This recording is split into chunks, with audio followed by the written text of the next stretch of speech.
सकारात्मक नजरिया दुनिया की सबसे महत्वपूर्ण चीज होती है। हमारी तमाम अच्छाइयां इसी से निकलती हैं कि हम जिंदगी को कितनी सकारात्मकता के साथ देखते हैं।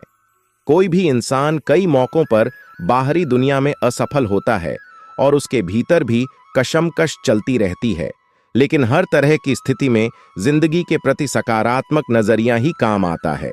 सकारात्मक रवैये का एक बहुत बड़ा अर्थ है चीजों को इग्नोर करना। स्वामी विवेकानंद जी कहते हैं कि लोकप्रिय होने की चाह कोई अजीब बात नहीं है। हम सब चाहते हैं कि सारी दुनिया में लोग हमें पसंद करें और हमारा सम्मान करें, लेकिन ऐसा बिल्कुल जरूरी नहीं कि हमारे विचारों से दूसरे लोग हमेशा पूरी तरह सहमत ही हों और हमारी बात मानें। सबकी अपनी विचारधारा होती है और सबकी अपनी पसंद है, किंतु किन्हीं दो व्यक्तियों की सोच और विचारधारा अलग अलग होना बेहद सामान्य सी बात है। लेकिन कुछ लोगों को यह वैचारिक मतभेद असहज बना देता है और उन्हें महसूस होने लगता है कि लोग उन्हें पसंद नहीं करते। ऐसे लोग स्वभाव से अति संवेदनशील होते हैं और किसी भी बात को बहुत जल्दी व्यक्तिगत रूप से ले लेते हैं। यदि आप भी ऐसा ही महसूस करते हैं और बात बात पर दुखी हो जाती हैं, तो यह आदत आपकी मानसिक सेहत को बहुत नुकसान पहुंचा सकती है। ऐसे में जरूरी है कि किसी की भी बात को निजी तौर पर लेने की आदत पर लगाम लगाया जाए, ताकि आपके रिश्ते किसी बेकार की गलतफहमी की वजह से खराब ना हो। हमें किसी दूसरे की बातों को सुनकर भी अनसुना कर देना चाहिए, ताकि हमारे रिश्ते खराब ना हो। स्वामी जी कहते हैं कि किसी के साथ लड़ाई या बहस होने पर हम अपने दिमाग में एक काल्पनिक ढांचा तैयार करने लगते हैं, जिसमें सामने वाले की उन बातों की भरमार होती है जिन्होंने हमें मानसिक पीड़ा पहुंचाई है, लेकिन हम अपने पक्ष को नजरअंदाज कर देते हैं। नतीजा ये होता है कि हमारी सोच एक तरफा बन जाती है और हम अंदर ही अंदर कुढ़ते रहते हैं। लेकिन आपसी बातचीत द्वारा ऐसी स्थिति को आने से रोका जा सकता है। इसलिए किसी से मतभेद होने पर बातचीत बंद करने की बजाय कोई बीच का रास्ता अपनाएं, ताकि सामने वाले के तर्क को समझा जा सके। किसी भी व्यक्ति को उसका अकेलापन या आत्मसम्मान की कमी उसे चिड़चिड़ा बना देती है। उसे छोटी छोटी बातों पर गुस्सा आने लगता है। इस तरह के भाव व्यक्ति के भीतर असुरक्षा की भावना भर देते हैं और उसे लगने लगता है कि सारी दुनिया उसके खिलाफ है। लिहाजा वह हर छोटी बड़ी बात से दुखी होने लगता है। आपके साथ ऐसा ना हो, इसके लिए खुद पर विश्वास करना सीखें और किसी भी बात पर फौरन प्रतिक्रिया देने की बजाय सामने वाले की बात को समझने का प्रयास करें। विवेकानंद जी के अनुसार हर व्यक्ति को कुछ न कुछ लिखने की आदत डालनी चाहिए।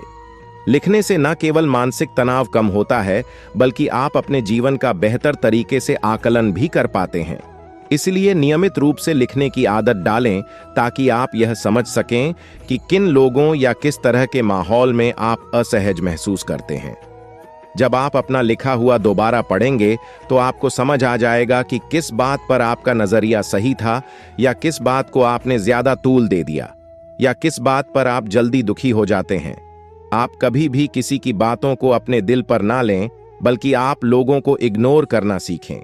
कभी कभी हमें किसी का व्यवहार या उसका कुछ कह देना हमें इतना अखर जाता है कि हम उस बात की गांठ अपने मन में बांधे ही रखते हैं, लेकिन ऐसा करने से हम जीवन के अच्छे अनुभवों का आनंद भी नहीं ले पाते, क्योंकि हमारा सारा ध्यान उस खराब अनुभव पर ही केंद्रित रहता है। लोगों को माफ करने की आदत भी अपने भीतर डालें, ताकि पिछली कड़वी बातों को छोड़कर आगे बढ़ा जा सके।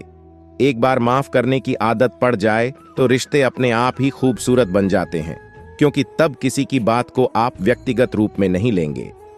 स्वामी विवेकानंद जी कहते हैं कि हमारे सामने ऐसी बहुत सी चीजें आती हैं जो हमें बिल्कुल भी पसंद नहीं होती, लेकिन हमें उनके साथ रहना पड़ता है।